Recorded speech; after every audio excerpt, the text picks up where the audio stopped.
Bir tууганыбыз Россиядан жиберген кат мен окуп чыктым. Кыскача мааниси азыр 28 жашта, 8 жыл мурда бала 20-сында ажырашып кетти апасы. Bir kız bir oğul var. Анан булар ошо шаарга келгенде атасы апасын каттуу уруп, апасы качып келген, буга чейин уруп жүргөн. Эми азыр 5 жылда атам айтып жүрдүм, ошол апам менен жаша деп. Бирок атам тез үйлөнүп алган, ошо апам кеткенден кийин дейт. Эми азыр апам досторум үйлөнгөндө айылга барганда үйгө жолукпай келе берем, бирок апам атаңа жолук деп айтат. Ичимде атамды жакшы көрөм, апамды жакшы көрөм. Бирок ошо ажырашып кеткенге булар капа экен да аябайчы. Эми мен кандай кеңеш берем? Мен ата менен катташ деп айтам. Ата эми ал ата баары бир. Ал эгерде акмакчылык кылса, сен акмакчылык менен жооп бериш шарт эмес. Биздин динибизде акмакчылык менен жооп берилбейт. Бул биринчи маселе. Экинчи маселе, экөөнүн ортосунда башка бир маселе бардыр, биз билбеген. Ата-энесиң айта албагандагы нерселер болот. Ал турмуш, анан ошого калган турмуштун калгандагы бузуш шарт эмес да. Ошон үчүн эгерде ажыраш талак берсе, анда апаң башка турмушка чыгыш ыктымалдыгы бар. Аны менен дүйнө бүтүп калган жери жок да. Эми сенин каалооң урматтуу бир тууганым. Экөө чогуу жашаганда бардык балдар каалайт. Бирок кээде жашоо бирге уланганга болбой калган учурлар да кездешип калыш ыктымалы бар. Ал сыр эми бизге. Ошон үчүн атаңа жаман айтпа, сен намаз окуп атасың, диндесиң, сен атаңа жакшы мамиле кыл, апаңа да жакшы мамиле кыл, атаңын аялына деле жаман мамиле кылба, сен деп айтат элем мен. Анан барганда учураш, атаңа сөзүнүк кеңеш башка кыл. Анан апаң менен балким дуа кылсаң, балким жарашып калышат, балким апаңын башка жерден тагдыр ачылыш ыктымал деле бар деген сөз да. Ошон үчүн мен сага ушундай кеңеш берет элем, урматтуу бир тууганым. Мен атамды адал жол менен тапкан акчага умра сапарына жөнөтөйүн, бир атамдын кредити бар дейт. Атаң умрага жөнөткөндө бир кредитин төлөп кутултуп, кайра ата алба деп суран сен. Ошо жакшыраак болот умрадан караганда. Апам көз өтүп кеткен аз болду, эле апама дуа кылып коесузбу дейт. Иншалла Кудай таалам апаңызды, апабызды, бардык апаларды, аталарды Кудайым ырайым кучагына алсын. Эстелик коюу күнөөбү дейт. Чын бышын айтып коесузбу? Эстелик адам тирүүсүндө коюлат.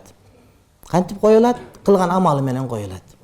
Кече бардык, кече өзгөнгө бардык, бирөө мечит салды, Жалал Абадка бирөө мечит салды, экөө тең өзүбүздүн мечиттер. Мечиттер деген мечиттин өзү дагы биздики, сообу дагы биздики, кыргызстандыктар салган мечиттер. Амурда арабтар салат, кетип калат, сообу кетип калат. Биздин мечиттин дагы 25%, 30% Мадинага кетип турат, пайгамбардын бир тукумуна. Анан калган өзүбүздө калат. Мунуку. Ал толук 100% өзүбүздүкү. Эми ошолор эстелик, тирүүсүндө койгон эстелик. Ошондой коюлуш керек эстелик деген. Анан беркинде жанагыда ташты коюп койгон, ал шарият боюнча арам, туура эмес, боло берет десе, бул имандан чыгып кетиш ыктымалы бар. Бирок жалпы мазар курчалган болсо, анда курчап кереги жок. Бирок мазардын байтиктегидей курчалбаган болсо, мал кирип тебелеп башкала турган болсо, анда ар бир мазарды өзүнчө чакан кылып курчап койсо болот. Темир менен кийин алып койсо болот турган кылып туруп. Түшүнүктүү урматтуу бир туугандар. Андан кийин ал жерге таш эстелик айкел койгонго таптакыр 100% тыюу салынат. Китепке окшогон бир нерсеге атын жазып коюп койсоң болот, барганда жоголуп кетпесин таба турган болуп. Анан кээ бир өлүк коюнса өлүк түстүн бардыгын качып кетчүдөй кылып, жанагыдай бир семет менен чаптап коет, бул таптакыр туура эмес. Маркумга жаңгыр тийип туруш керек, суу тийип туруш керек, ошондон сооп барып турат. Маркумду кыйнабаш керек. Ошого маркум көмүлгөн үстүнө семет менен чаптап койгондордун бардыгы булар ага жамандык кылып атышат деген сөз. Арбакты сыйлабай атат деген сөз. Бул эми мусулманмын дегенге. Анан кээде маселе айтсаң эле чыгып алып чубага түшүнүп айта берет. Укпай эле кой, сен эле менин сөзүмдүн бардыгын угуп амал кылып аткандай болуп, эмнеге минтип айттың деген теңирчилерди көрдүм. Уран боюнча маселе айтты мисалы үчүн да. Аны текшериш керек. Зыян болсо чыгыш керек, зыян болбосо чыккан болбойт урматтуу бир туугандар. Аныктагандай маселени кабыл алыш керек. Сен эмнеге чыкпа деп айтасың? Деле мен намаз оку деген угуп намаз окуп аткандай. Орду сен мен сөзүм бир сөз укпайсың, сага эмне кереги бар бул сөз? Менден сураган мусулман бир мындай адамдарга айтып аткан кербезим. Деле күнөөгө сөзүм угуп амал кылып аткандай болуп адамды күйгүзгөндөр бар кээде. Ана ошолор айтпай эле койсун. Буларчы ал кааласаң мага десе сен өрттөп күлүн асманга учуруп бер. Эмне кылсаң ошо кыл. Бирок бир адам шарият боюнча көмөм десе, жок ушул. Биз бирөөгө милдет кылбайбыз. Болгонун жашайм дегендер ушундай урматтуу бир тууган. Чынбы? Ла икраха фид-дин. Динде мажбурлоо жок. Ошондой чынтөгүнү. Жанагыда кытайский палычка бар го, тамак жей турган. Жесе болобу? Боло берет.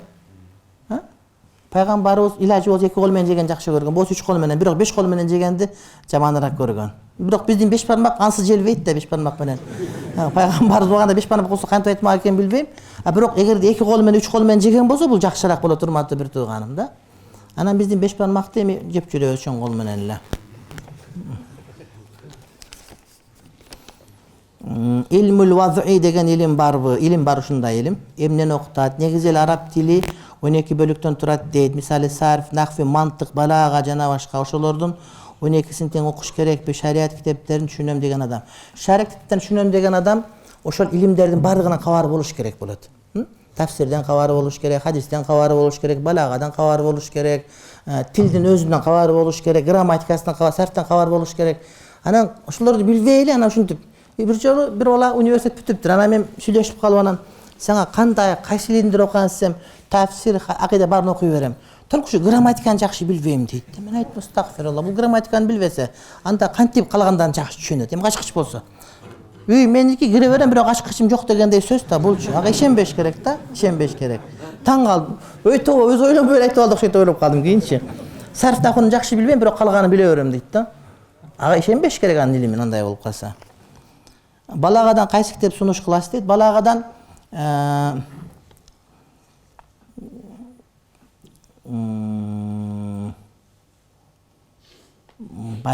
Мухтасар Маани жакшы китеп, бирок оорураак китеп. Биз ошону окуган Муфти Абдурахманда Мухтасар Маани. Анан балагадан неме деген бар? Хабанекал Майдани деген бар. Ошо 2 томдук балага деген китеби шумдук китеп. Анан азыр китеп аябай көп болуп калды, бирок Мухтасар Маани жакшы китеп, эгер устаз болсо. Бул ошол Индия, Пакистанда окулган китептерден бизде да окулунат. Биздин устаз ошо түү Пакистандык Лахордон болгон, ошондон окуганбыз бул китепти. Шейх Муфти Абдурахманда, Кандахлавиди шакирти болот бул. Шейх Тарык Сардар Алиде Балагал Вазиха деген ушундай китеп окуганбыз, бул дагы жакшы китеп. Азыр убакыт аз, китеп көп. Фикх китептерди жакшы устаз болсо күнүнө 50-60 барактан окуп, бир айда 2-3 китеп бүтсө болобу дейт. Жок. Жана ооба. Кандай жок жана ооба. Эгерде сен кайсы бир даражага жетип калсаң, ооба, жетпесең жок деген сөз болот да. Адам мутаала хурра, эркин китеп окуп өтө турган даража үчүн биринчи баскыч, экинчи баскыч, үчүнчү баскычта окуп бүткөн болуш керек. Биринчисинде Мухтасар же Кудури, экинчисинде мисалы үчүн Шархил Фикх, үчүнчүсүндө Хидая. Үтөнү бүткөндөн кийин 60 беттен 100 беттен окусаң жарай берет бир күндө. Бирок үчөөнө чейин аны ошол такта окуш керек болот да. Ага бир күндө 60 беттен өтпөй турматты бир тууганым. Эгерде мисалы үчүн Кудурини окуп туруп, кийин Мухтасар окуй турган болсо, экөөнүн деңгээли бирдей болгон үчүн окусаң бир жөн болот да. Бирок биринчи окуп атканда жок, анчалык кеткен, мен ойлойм, жакшыраак болбойт деп. Илла узун убакыт отурса гана, күнүгө 6 саат 7 саат отурса гана деп ойлойм.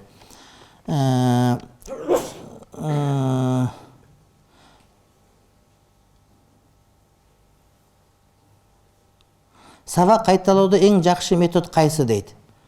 Эң жакшы метод, урматтуу бир тууганым, ошо амал кылуу. Окуган сабак амал кылсаң эч убакта чыкпайт. Мисалы үчүн Бисмиллахиллази ла ядурру ма исмиги шей'ун фил арди ва ла фис сама ва хува самиул алим деген мимшикаттан окуган молдо адам сабак бергенде. Ушуну эртең менен кеч 3 жолдон айтыш керек деген жаттап алып 2-3 айткандан кийин эч эсимен чыга элек ушул дуа.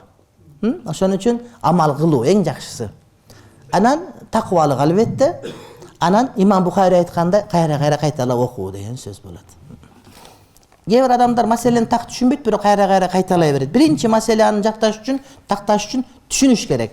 Маселенин өзүн тасаввур деп коет, сүрөттөлүшүн, маселе кандай сүрөт болгондугун тактап көзгө түшүнүп алыш керек. Андан кийин аны кайта жаттаганга аракет кылыш керек да. Эгер түшүнбөй жаттаган болсоң, ал эсиңен чыгып кете берет. Маселенин өзөгүн түшүнгөн болсоң, бул эсинде калып кете берет деген сөз. Фикх деген бул деген терең түшүнүү деген мааниде келет да. Кээ бир медреселерде Бишкекте акыркы курсунда Давра хадис деп Кутубу Ситта же дагы кошуп Кутубу Тис акылы окутуп жатат. Бир жылда ошонун баарын бүтүүгө болобу? Бул хадистерге зулумдук эмеспи дейт. Эми кандай десем, табаррук деген сөз бар да, бир сер окуп кетүү деген сөз бар. Анан хадистер бири-биринен кайталана турматтуу бир тууганым. Ошон үчүн кайталанган хадистерди мурда келгенде өтүп кете берет дагы, анан кайталанбаган хадистерге бир азыраак маани берип өтүп кетишет да. Мисалы үчүн биз Мишкат деген китепти окуп атабыз, Мишкат деген китепти 3 жылдан бери окуп атабыз, бүтө элекпиз да. Анан ар бир сабакта 15 хадис алабыз болжол менен. Кыйын болсо 20, болбосо 12 хадис алабыз. Ошентип кетти да, азыр деген номер жок экен, канча хадис окуп калдык билбейм. Жумасында ошондо 15-16 хадис алып кеттибиз. Бир отурганда биздин сабагыбыз 1 сааттан ашыгыраак болот. Демек 1 саатта 15 хадис окуйбуз деген сөз болот. Ошондо бир хадиске канча мүнөт кеткен болот? Эгер 1 саатта 15 хадис окусак. 4 мүнөт болбойт да. 6-7 7 мүнөт дейличи, 7 мүнөттө бирден хадис окуган болот экенбиз да. Эми хадиске шарх берип окуп аткандан ошондагы биз хадисте өтө чоң шарх бербейт, анткени санатка токтолбойбуз, анткени бизде талап илимдер мындай жогорку деңгээлде эмес болгон үчүн ушундай токтогон күндө деле ошондой кетет деген сөз экен да. Демек 1 саатта ошол 15 хадис окуса, демек 10 саатта канча окуйт? 150 хадис окуйт деген сөз да, урматтуу бир тууганым. Ошондо бир күндө 10 сааттан окуса, 10 күндө канча окуп коет? 1,5 хадис окуп да. Бухарида канча? 4,5 6,000 хадис бар. Мукаррар кайталанганы менен алып салганда 4,000 хадис бар деген сөз да. Ошентип окуп койсо болот деген сөз. Илгери ошол Бухарини 5 отурганда, Муслимди 10 отурганда окуп бүтүргөн алымдар болгон да. Ошон үчүн табаррук иретинде окутулат. Бирок хадистин ар бирин чукуп окуй турган болсо, кээде бир хадиске бир ай убакыт кетип деле калыштырбалы бар. Мен туура деп ойлойм. Сиз аз убакыттын ичинде аябай көп китеп окугансыз, мунун сыры эмнеде? Жакшы көргөн да. Мен самолет менен кече Ошко кетип атып бир китепти бүтүрдүм. Анан бир китеп аз чакан китеп экен, 150 бет экен. Аны бүтүрүп койдум. Андан кийин үйгө барып жаттым экинчи күнү. Айырда 350 беттик китеп бар экен. Биздин айылда аба жазган экен. Ошол Асылбек аке деген. Анын китебин түндө окуп койдум, уктабадым түндө. 12:30 баштагам, 3:30 бүтүрдүм. Анан багымдат болуп калды. Ошо менен бүтүрдүм. 3,5 саатта 350 бетти окуп бүтүрдүм. Анткени тема кызыктуу болуш керек да. Өзүңө жаккан тема болсо окуйсуң. Мисалы үчүн кээде алымдардын еңбектери чыгып калат да. Анан өтө фык боюнча кызык тема болсо, аны бүтүрмөйүнчө жата албайсың да. Анан кызыксыз теманы окугуң деле келбейт. Ошон үчүн окуп атканда биринчи кезекте сага жага турган теманы окуш керек деген сөз да. Сен кызыгып аткан нерсени, ошонун фазилетин билишиң керек. Анан фазилетин билбей туруп кантип окуйсуң аны? Жанагы кетип атканда жакшы көргөн китепти башкырылык экен, кыргызчага которуп тур. Аны мен Мавлютта көрдүм өзүм. Барсам өзүнүн колу менен берди. Аны өзүң көргөндөн кийин, ошонун пикири кандай экен деп кызыгып отуруп окуп саласың да. Тигин дагы өзүм тааныган үчүн китебин окуп койду. Биздин айыл үчүн жазылган китеп экен. Аны барактап бардыгын окуп бүтүрдүм дагы. Атам айтып бердим, окудуңуз десем, окугам деди. Анан мен айттым, муну жерлерин билесиз? Атам билем ушуну деди. Эмне айтпадыңыз десем, сен окушун окуй экен же калтырып кетип экен деп ойлодум элем деди. Эртең менен чай ичкенче сүйлөшүп калып да. Мен баракта окудум мындай депчи. Анан мен айттым, мен окудум, мындай жерин көрдүңүз десем, сурап койсом бардыгын окуп турат, анда билет экенчи. Атам да тез китеп окуйт. Ооба. Бишкекте туура тасаввуфта деп кимди айта аласыз? Кимге кол берсе болот? Ак өргөдө Мухаммед Нияз деген таанымак турсун катташып турам бул киши менен. Мухаммед Нияз келип келип турат. Мени бир селден ошо киши оротуп келип берген. Накшбанди. Киши жакшы, молдо сабыр таксы ошо сопучулукта жүрөт, мисалы үчүн. Хикмат Тамлова Тажикстан тарапта эми көп адамдар бар. Бирок бир нерсе, ошол сопунун устаздарын табуу мындан бир ошо 5-6 кылым мурда эле өтө кыйын болчу эле. Өтө кыйын болчу эле деп айтылат китептерде. Анан ошол дааватта адамдар жүрөт го, дааваттын тартиптери бар, шарттары бар го. Ошол толук сопулук сен үчүн жана мен үчүн. Ошону үйрөтөт бизге сопучулук иншалла.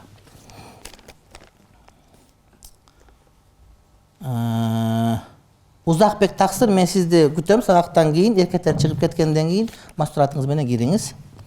Анан биякта бир таксырым, убактыңыз сабактан кийин жеке өзүңүзгө зарыл суроом бар эле. Таксырым бияка сурооңу жазган болсоңчу, сени эч ким тааныбайт, ким экенин билбейт да. Ошого жеке суроом бар деп адамдарга керек маселени деле кирип сурай беришет, анан кыжалат боло берем да. Ошон үчүн сурооңу жаз, сени таанып албайт эч ким. Ошого суроо окулат, элдин баары пайда көрөт, сен эмес. Бизде окуп отурган жанагы 60 миллион адам пайдаланган бизден. 1,5 миллион адам бизде катталган, ошолор дагы пайда көрөт да. Анан кирип анан кийин чачы мынтип кыскартсам болобу деген суроону берип адамды кээде кыжалат кылы берет да. Бунуку эми жеке экен, бул элге тиеши эле эмес, ошого мен кел дедим аны. Бирок сени сурооңу билбейм, ошону сени кабыл кылбайм, капа болбогу. Ордун жакшы тараптарын айтып бериңиз дейт. Бул жанагы мусулманча айткан Марватыбы, бирнекенин бардыгы, Марал эфемдин бардыгы ушуну кечке кайталап баштады азыр. Интернетке кирсең фазилеттер туура сөз аябай көп, мен дагы сүйлөгөм орозонун фазилети боюнча, ошону угуп аласың дейт.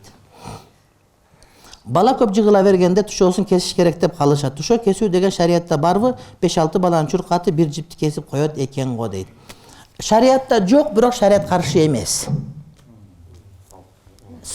Салттардын бизге каршысы бар, анан каршы эмеси бар. Каршы эмесин шарият колдойт. Анткени пайгамбар алейхиссаламдын убагында Айша энебиз жанагыдай бала төрөлүп акыйка кылып жентек кылганда Сорпо, кой шорпого жана малган шорпого бир аз набат салып коет экен, эмнеге баланын жашоосу ширин болсун деп. Эми жакшы үмүт деген сөз. Ошого биз дагы бала чалынбасын деп жанагыны кесип койгон болсок, андан ширк таппаш керек да. Бирок ошол нерсе болбосо болбойт деп этикат кылсак, анда мунун кереги жок деген сөз. Тамам? Мына ушундай. Орта Азияда балдар кеч балагатка жетилет. Балдар 12 жаштан эмес 15 жашта намаз окуп баштаса болот дегенде бир маселе уктум эле, ошондой фатва чыкпады беле. Ошондой болсо бир каза намазды 12 жаштан баштап эсептейбиз же 15 жашта? Бу жашым 32-де 87-жыл дейт. Ошого чыгып калабы 87-жылкылар, а? 32-ге чоң киши болуп. Мындай урматтуу бир туугандар.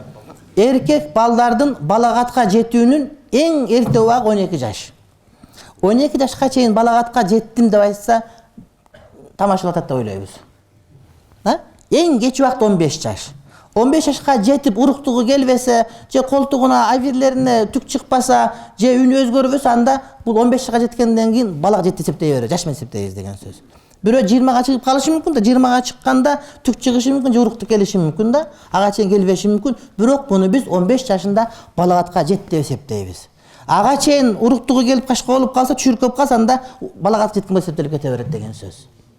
Эми бир адам каза окуй турган болсо, балагатка жеткен так билет да, муктаганда бирнеке болуп калган, сийип койду, сийдик эмес, башка бир нерсе кыжалат болуп, кызыл көйнөккө карагысы келип калган болот. Демек жетип калган балагатка. Ошону так билсең, анда ошондон баштап каза окуйсуң, билбесең 15тен бери агын окуйсуң деген сөз болот. Кыздардыкы 9 жаштан, эгерде такыр айызы келбесе, 15 жашка чейин 15 жашта балага жеткен болот. Туура азыркы учурда көп ата-энелер айтат, кыздарыбыз 16га чыгып калды, айыз көрө элек дейт. Булар 15тен баштап намаз окуй бере турган болот, 15тен баштап жоолукка кирүү парз болуп, милдеттүү болот. А бирок андан эртерээк жоолук салдырган жакшы, аны ошого аракет кылат да. Пайгамбар алейхиссалам айткан, 7 жашка чыккан намаз үйрөткүлө, 10го чыкканда окуга, ошон үчүн ургула деген. Намаз окубаса деген. Балагатка алып жете элек, бирок баштай берсин, сооп болот деген сөз болот да. Ислам финансылык борбору тууралуу маалыматыңыз барбы? Толук ислам өкүмдөрү менен иштейби дейт. Ислам финансылык борбору тууралуу маалыматым бар. Булардын продукцияларын боюнча окуп чыктым. Урматтуу бир туугандар, Ислам банкы, Ислам финансылык борбору бизде бир канча ишканалар бар да. Эми бардыгы эле бир күндө 100% исламга дал келип калды деп айтыш өтө кыйын маселе. Же бир адам жаңы намаз окуп атса эле, намазын 100% толук окуп атат деп айтыш өтө эле кыйын. Барып оңдойт. Мен деле айталам, намазын 100% гарантия деп айтыш кыйын бирнекеге, мисал үчүн да. Бирок аракет бар. Такый Усмани айтат, Такый Усмани биринчи ислам банк боюнча сүйлөп баштаганда молдолор каршы чыккан. Астагфирулла. Менчи азырга чейин каршы чыккан молдолор бар. Бирок адамдарга айтып деп отуруп, азыр калыпка түшүп калды кыйла. Деги эле ислам финансы маселесинде бир канча проблемалар бар, чечиле элек азырга чейин.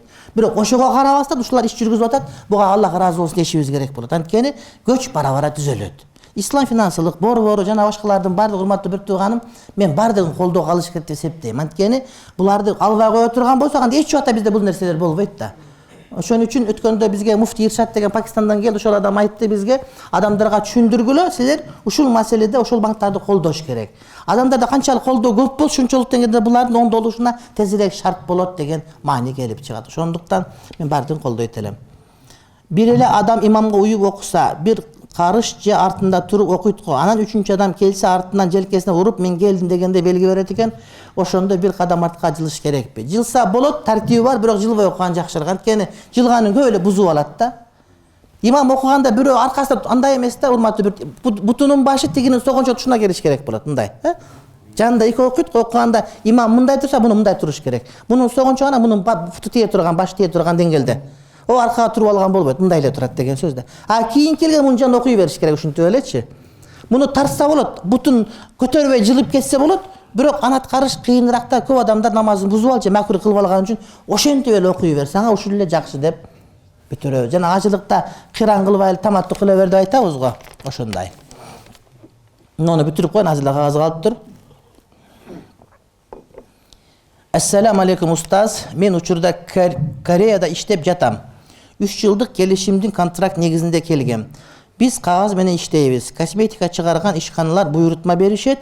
Косметика тизген кутунун коробка ортосундагы бөлүп турган кагаздарды чыгарабыз. Кээ бир арак жана сыра, пиво чыгарган ишканалар завод буйрутма берет экен.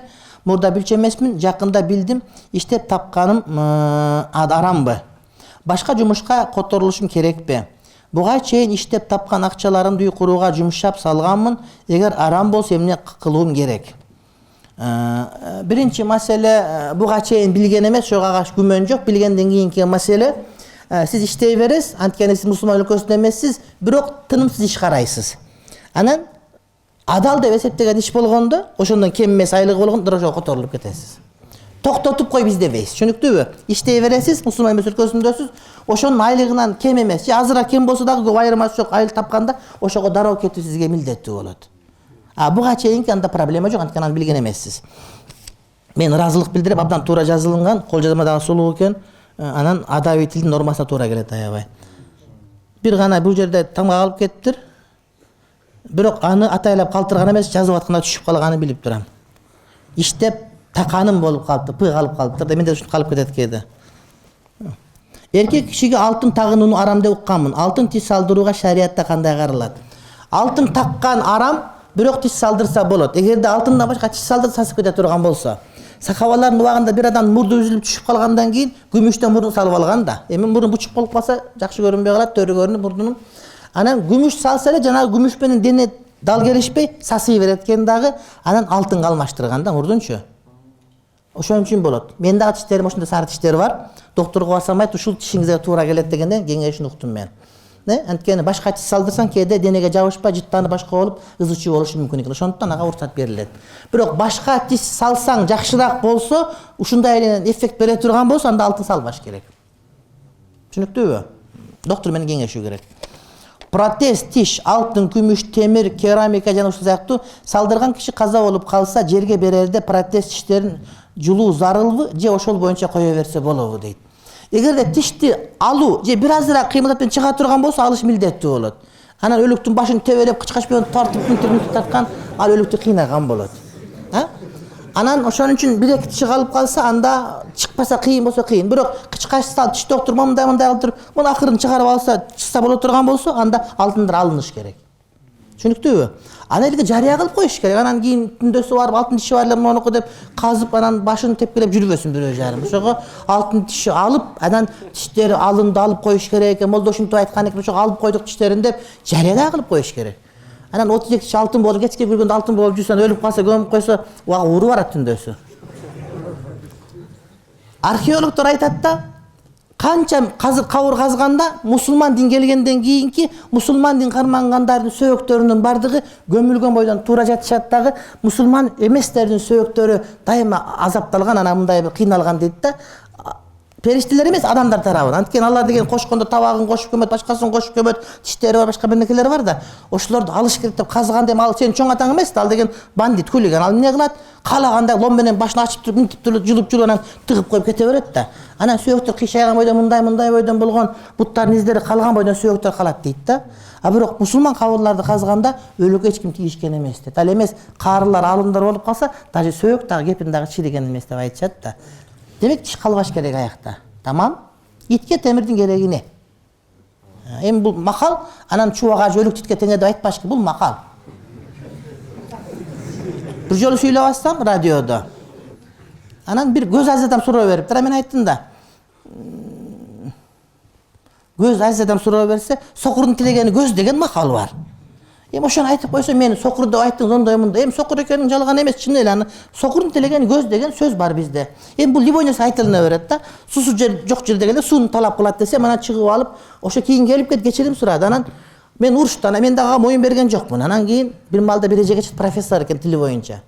Чубак ажым туура айтты, сокурдун тилегени эки көз деген сөз, бул бизде лакап, макал эмес, лакап болгон сөз дейт. Муну туура эле колдон дөз ордунда дейт да. Эми ошон азыр кээ бир журналистмин, башкамын, китеп тааныйм, сүйлөйм дегендер кээде колдонушту билбейт. Макалга кабайсаң, ушуну сиз ушинтип айттыңыз, шылдыңдадыңыз. Ал кыргыз элинин сөзү ал. Ушундай. Каталарым болсо кечирим сураймын, алдын ала рахмат дейт. Жок, ката жок. Ким 40 күн такбир улоого жетишип намаз окуса, ага эки кутулуу берилет. 200-лүктөн кутулуу десең 2 келет. Тозоктон кутулуу берилет деген уктум элем. 200-лүктөн дегенди анык билем, анан тозоктон кутулат деген эсимде жок турат азыр. Эми 200-лүк болбогон адам албетте тозоктон кутулат деген маани сөз түрдө келет. Namazda birinci takbirde imam menen çoğu aytkanda biz anan oşol takbirge ijelешебизби? Aytayın degenim imam Allahu Akbar dep aytıp bitküçө biz dagы Allah. İmam Akbar degende biz Allah деген söz жабышып калыш керек. İmam Allahu Akbar deyt go. Degen imamdan Akbar деген sözde bizden Allah деген söz dal geliş gerek. Oşun takbiri ula bolat. İmam Allahu Akbar degende Akbar деген sözde bizden Allah деген sözü tuş gelse bir vakt aytılınsa oşol takbir ula bolat. Tamam? Ana biro gelip karanıp mintip takbir aytkandan gelir. Mintip oturup anan keyin o jareminde mınday kılat. O özünçe jettim de oylu, jetken jok al. Ha? Şundaylar köp bilesen, sılanıp karın saat sotkasını ölçüp bitip dep yan qarap tüzdep koyandan keyin jaremeden bat takbir aytat da. Ol girgedi ol takbir ulaga.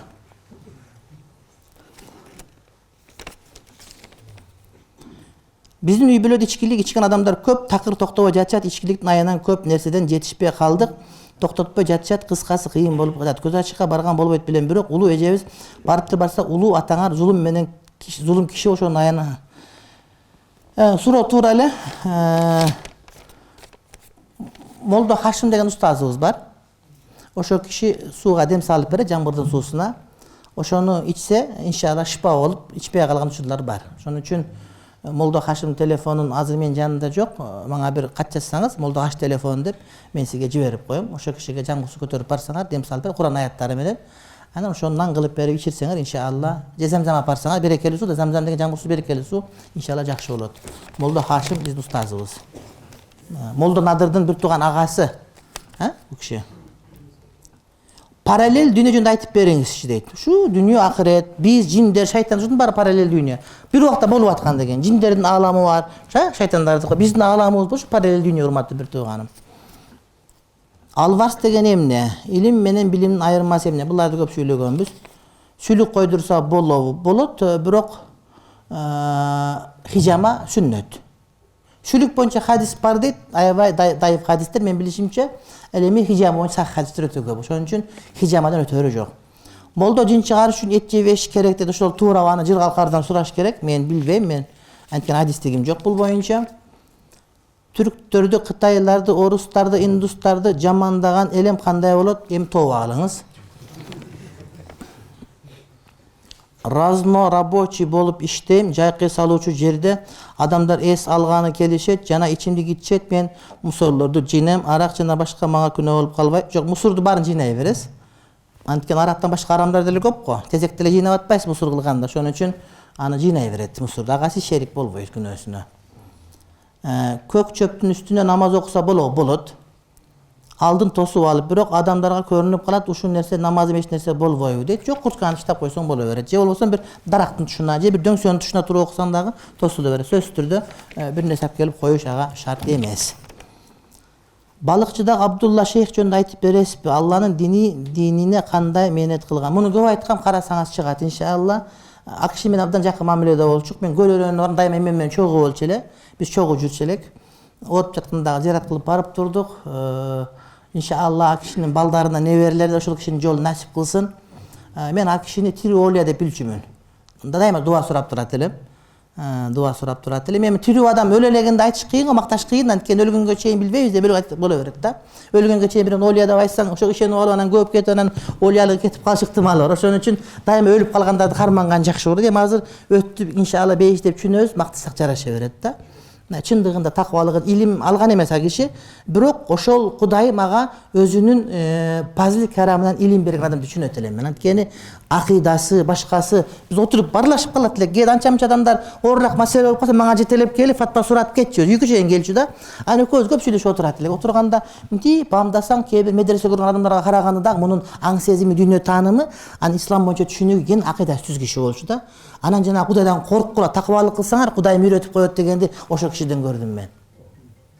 Таквалык кылгыла, Кудай үйрөтүп коет дегенди ошол кишиден көрдүм. Акыйда боюнча кээ бир теманы айтканда мен ойлонуп калып анан кийин карап туруп анан кийин ошого мен кадимкидей ишенип жүйүнөт элем да. Дуасы кабыл болгон адамдардан иншалла. Менин досум бар, бирөөдөн карыз алып кайра кайтарганы шашпайт. Өзүнүн муктаждыгын бүтүрүп, өзүнөн артса анан берет. Кээде бербей да коет. Sizin sözünüzü uğat nasat kılıp koysanız katurak ele deyit. Bir ön menden sıraptır. Oşta o emede damla ötüp ketdi bir damla. Alaylık bolot, karasda çap. Kim damla ele? Çoң damla var. Boy uzun damla var ele. Alaylık bolot, oşto Buxarda işlep жүрgөн былтыр ötüp ketdi go. Asatilla damla, Asadullah damla. Suraptı biri var. Çuva ağacı деген чыгып эле сүйлөп атат. Bu kандай деп сурап тур дейм. Молдудан сурап алуу куш кетти сөзүн. Анан укпай эле сүйлөй берсең бул балкып аташып кеткен бирөө болушу мүмкүн. Десе жирек адам, жакшы адам.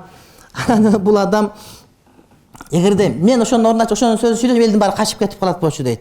Чубак ажы кичине мындай үнү дагы назигерек адам болгон үчүн канча грубыйса дагы назигерек өтүп кетип адамдар руха берет деп анын үстүнө мен катуу айтсам деле жумшак угулуп кала берет окшойт да.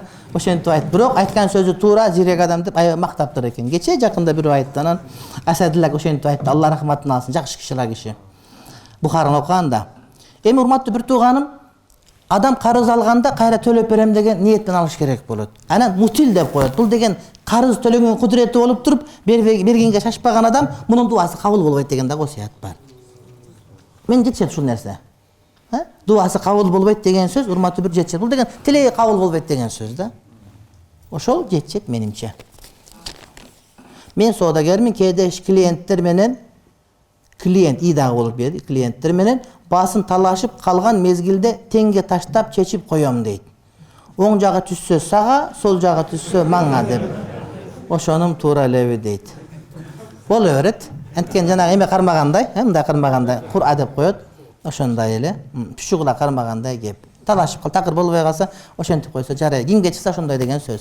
Пайгамбар сапарга чыкканда аялдар ушундай кылышат эле. Аттарын чачып туруп, кайсына чыкса ошо менен барат болчу да, сөзсүз түрдө. Ошентип Кур'а кээде шариатка уруксат берилет, анда эч кандай алдамчылык жок деген сөз болот. Амин. Бисмиллахир-рахманир-рахим. Rabbana atina fid dunya hasana wa fil akhirati hasana wa qina azaban nar. Allahumma waffiqna lima tuhibbu wa tarda. Allahumma arina al-haqqa haqqan warzuqna ittiba'ah. Allahumma arina al-batila batilan warzuqna ijtinaba. Rabbana atina fid dunya hasana wa fil akhirati hasana wa qina azaban nar. Dua tilek suragandардын бардыгын тилектерин Кудай Таалам өзү кабыл кылсын. Элибизге тынччылык, аманчылык, токчулук берсин. Акыркы учурда элибизди эптеп 2-3кө бөлүп, башка нерсени шылтоо кылып, анан ошону менен элибиздин тынчтыгына доо кетиргиси келип аткандар бар. Кудайым ошолорго ынсап берген болсун. Айтсаң эле беттен алат.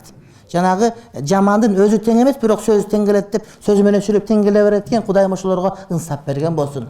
Кудайым динибизге күч-кубат берсин. Dinimizge күч-кубат берсин. Dinimizge күч-кубат берсин. Элибизге тынччылык, аманчылык, токчулук берсин. Ооругандарга шифа ажил берсин. Кудай Таалам карызы барларды карыздарынан куткарсын. Иш жокторго иш берсин. Уй жокторго уй берсин. Үй жокторго үй берсин. Уул жокторго уул берсин. Кыз жокторго кыз берсин.